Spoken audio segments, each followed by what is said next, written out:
સાહેબ અમે અહીંયાથી મહેસાણા અમદાવાદથી દુબઈ ગયા. દુબઈ 2 દિવસ રોક્યા. ત્યાંથી લીબિયા લઈ ગયા. લીબિયા કે 4 કલાક હોલ છે એમ કરીને અમને પછી ત્યાં કે 4 કલાક હોલ છે. પછી બહાર હોટલમાં લઈ ગયા. પછી ત્યાંથી અમારા પાસપોર્ટ, મોબાઈલ, 6 મિનિટ બધું લઈ લીધું.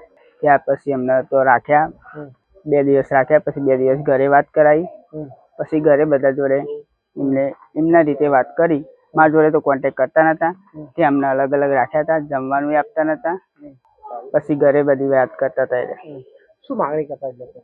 પૈસાની જ માંગણી કરતા હતા. પૈસા આપો ને કે તમને ધમકી આપતા હતા. પૈસા આપવા જ પડશે તમને. પરેશાન કરતા હતા. અલગ અલગ રાખ્યા હતા અમને.